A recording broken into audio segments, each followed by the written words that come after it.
Mendapatkan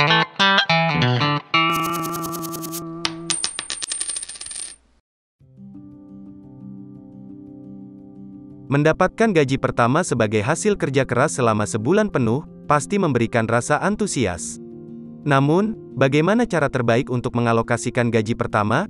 Pada dasarnya, cara mengelola gaji pertama yang baik adalah menggunakannya untuk kebutuhan masa kini dan mempersiapkan kebutuhan masa depan.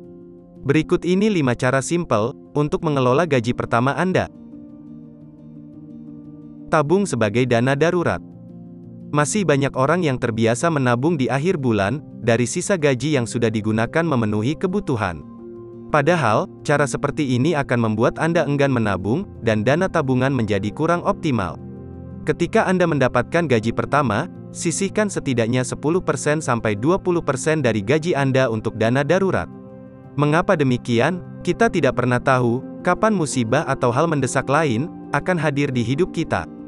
Dengan mengumpulkan dana darurat, yang biasanya setara dengan gaji kita selama beberapa bulan ke depan, maka Anda tidak terlalu panik jika terjadi krisis ekonomi, PHK, sakit, dan sebagainya.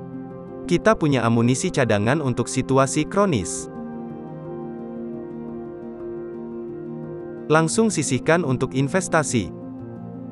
Tabungan di bank jelas akan memudahkan Anda untuk menariknya kapan saja, dan menggunakannya untuk berbagai keperluan. Tambah pula, tabungan bank tidak memberikan imbal hasil tinggi karena bunga yang ditawarkan pun sangat kecil.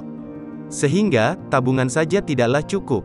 Disinilah investasi pasar modal seperti investasi reksadana, saham, dan obligasi akan membantu keuangan Anda yang baru mendapatkan gaji pertama.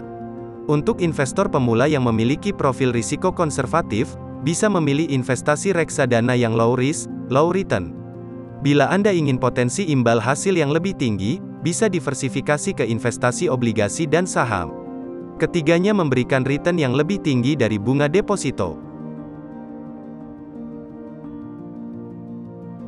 Beri hadiah untuk diri sendiri. Menabung begitu mendapatkan gaji pertama memang disarankan. Namun, tidak ada salahnya jika Anda ingin membeli barang favorit, atau barang yang sudah lama berada di keranjang belanja. Lagi pula, Anda sudah bekerja keras selama ini, hingga bisa mendapatkan gaji pertama, maka self-reward itu diperbolehkan. Mungkin membeli pakaian baru, sepatu baru, atau sekedar ingin makan di restoran pilihan bersama keluarga. Pastikan saja bahwa sudah menetapkan budget untuk hadiah bagi diri sendiri.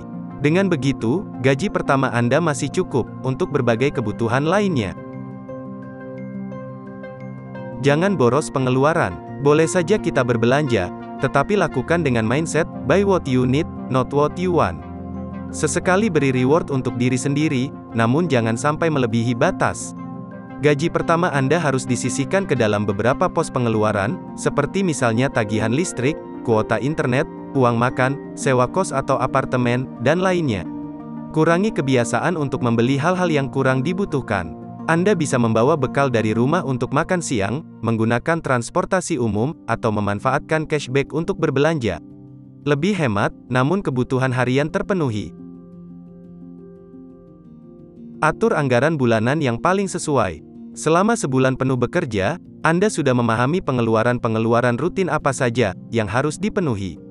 Untuk itu, Anda perlu merancang anggaran bulanan, supaya bisa lebih optimal menyisihkan gaji. Sebetulnya, tidak ada patokan dalam merancang anggaran bulanan ini, hanya tergantung dengan besaran gaji, serta gaya hidup Anda. Misalnya, Anda bisa menyisihkan 70% gaji untuk pengeluaran rutin, seperti uang transport, uang makan, dan tagihan. Kemudian, alokasikan 20% sisanya ke tabungan dana darurat. Terakhir, 10% gaji Anda bisa disisihkan untuk pos investasi. Sekian tips mengelola gaji pertama. Semoga cara yang saya sampaikan bisa memudahkan Anda dalam mengelola keuangan. Subscribe channel ini untuk selalu mendapatkan wawasan baru tentang investasi. Stay healthy and happy investing.